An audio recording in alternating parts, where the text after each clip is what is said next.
Boa noite, pessoal.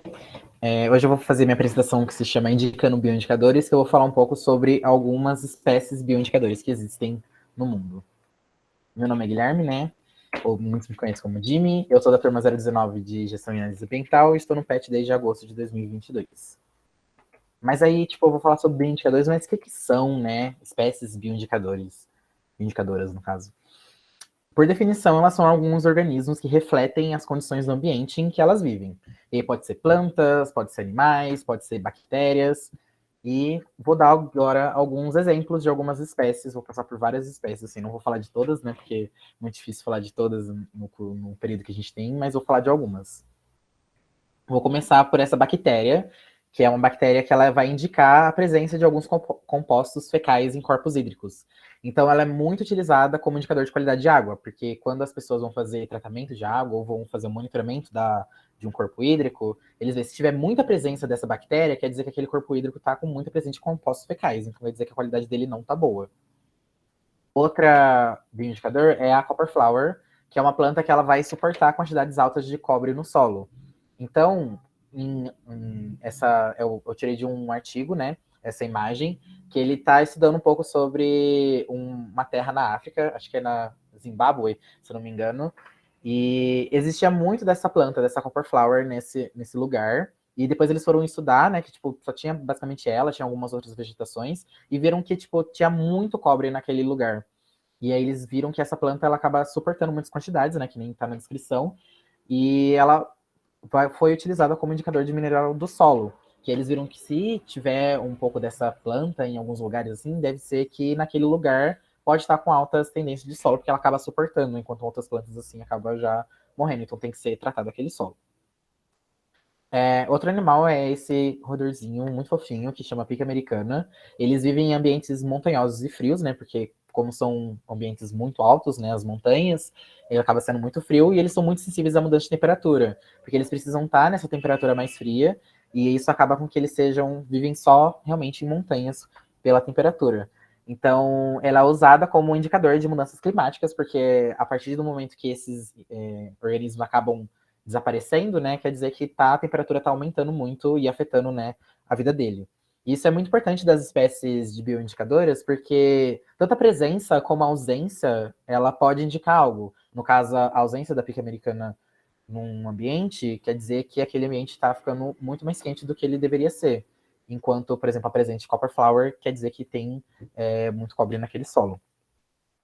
O pato mergulhão, e tem um adendo do pato mergulhão, que basicamente ele foi o motivo de eu estar fazendo essa apresentação sobre bioindicadores, porque eu fiz a postagem dele no Instagram do Pet sobre, né, o pato mergulhão, e eu acabei vendo que ele é uma ave que ela precisa de condições ambientais muito específicas. Mas, tipo, é muito, muito específica do pato mergulhão. Tem que ser uma água muito transparente, tem que ter um pH muito específico, assim, para ele poder viver. Ele é uma espécie bem chatinha, assim, se for parar pra pensar. E para você ter, né, essa espécie em algum ambiente, precisa ser cuidado não só da água, mas tipo todo o entorno da água para que aquela água se mantenha, né, na qualidade ideal para o pato mergulhão. Então, se tiver um pato mergulhão em algum lago, quer dizer que aquele lago tá tipo muito bom de qualidade de água, porque essa espécie ela tá presente. Corais são uns que a gente conhece, né? Desde do ensino médio, do ensino fundamental, a gente acaba vendo sobre corais e como eles são, né, sensíveis aos impactos humanos e ao aumento da temperatura. Então, ela acaba sendo um indicador de mudança climática e também de impactos antrópicos, principalmente da pesca e de turismo no ambiente, né, aquático. A coruja pintada, ela vive em floresta primária, que são aquelas florestas bem antigas, que não têm influência antrópica, e isso faz com que ela viva mais nesses lugares mais afastados, né, das pessoas. E isso faz com que ela seja um indicador de qualidade das florestas, porque a partir do momento que a população, né, começa a afetar muito as florestas, ela acaba sumindo por ser muito sensível a isso. Então, ela é um indicador. O lagostim também, ele é sensível à mudança de acidez na água, então ela é utilizada como um indicador de qualidade de água, que a partir do momento que o pH começa a elevar muito, elas, né, acabam sumindo. O falcão peregrino foi algo que eu estava procurando enquanto eu estava vendo, né, uma lista de espécies, e eu achei algo muito importante do falcão peregrino que eu não sabia, que ele foi, em uma época, teve uma época que ele foi muito afetada pela ação antrópica de pesticidas.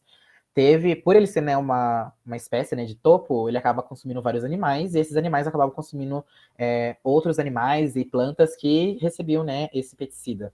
E aí, com isso, né, foi ficando esse pesticida pela cadeia, né, trófica, e chegou nos falcões.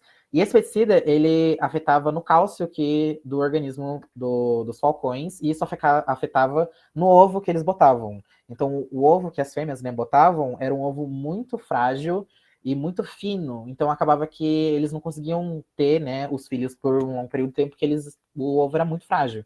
E acabava que, né, os filhos morriam. Então, teve um declínio, uma diminuição muito grande, né, da população de falcão numa época. E depois de vários estudos que eles foram perceber que esse pesticida, que eu acho que é o DDT, se não me engano, estava afetando, né, a população de falcão peregrino, mesmo não sendo ativamente no falcão, mas por causa da alimentação dele, acabava diminuindo a população dele. Então isso foi, né, usado como indicador de influência antrópica na vida dele. Essa minhoca, ela consegue viver em ambientes com pouco oxigênio, então ela é utilizada como indicador de qualidade de água em ambientes que tem, tipo, muito pouco oxigênio para estar vivendo. E em comparação, essa efeméridas, ela é um inseto muito sensível à poluição do ambiente, então acaba que em ambientes que tem muita poluição e às vezes, né, tem uma carga muito grande de poluentes e, enfim, ela acaba sumindo, então ela é utilizada como indicador de qualidade de água. O sapo americano, anfíbios no geral, eles são utilizados muito como bioindicadores porque eles são muito sensíveis à mudança de umidade e de poluição. Então, eles são utilizados como indicador de qualidade do ambiente. O beija-flor de pescoço vermelho também é.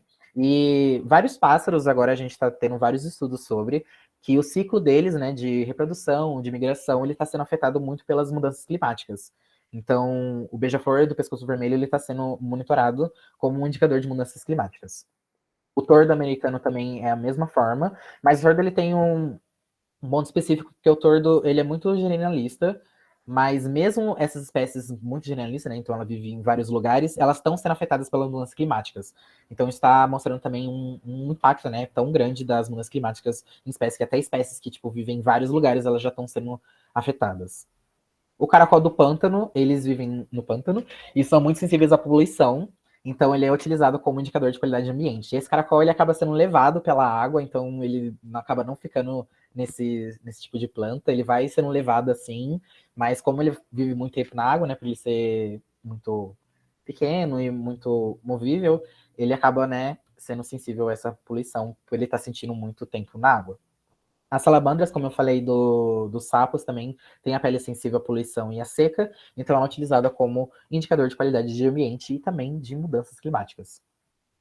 Essa orquídea, ela possui relação simbiótica com um fungo, e então ela depende desse fungo para poder estar vivendo. E os fungos, eles são muito dependentes também do ambiente, e acaba que, por ela depender do fungo, que depende do ambiente, da qualidade do ambiente, ela acaba sendo utilizada como indicador de mudança climática, porque ela é mais vista não, mais encontrada, né? E mais identificável essa palavra. Então, ela é utilizada como indicador de mudanças climáticas. A mobília grande também é uma população afetada, né, pela ação humana e de mudanças climáticas. Ela é bem restrita a um espaço da América do Norte e ela, como eu falei aqui, é utilizada como indicador de mudanças climáticas e ações antrópicas. A borboleta monarca, muito se estuda sobre essa espécie, que é um inseto que está sendo uma população diminuída com o passar dos anos por causa, né, das mudanças climáticas e também da qualidade do ambiente que ela vive, que está sendo degradado. E por fim, os morcegos, que são muito sensíveis à mudança de habitat, principalmente porque eles estão sempre migrando, sempre cuidando de plantas, e ele indica, né, a qualidade do ambiente e também de mudanças climáticas, como vários animais daqui. Então fica aí meu adendo para que seja protegido, principalmente as espécies que são mais sensíveis à mudança do ambiente, que eu já citei algumas delas, para que isso, não só protegendo essas espécies, a gente tem um trabalho de proteger o ambiente em volta dela. Um exemplo foi o pato mergulhão. A gente tem que cuidar da água, mas a gente tem que cuidar da água, a gente tem que cuidar da maticiliar em volta, e da maticiliar em volta tem que cuidar da floresta, para que aí o pato mergulhão possa existir. Então, com isso, a gente vai desencadeando várias proteções no ambiente e melhoras no ambiente que essas espécies vivem, para a gente poder ter essas espécies presentes. E essas foram minhas referências, e muito obrigado pela atenção.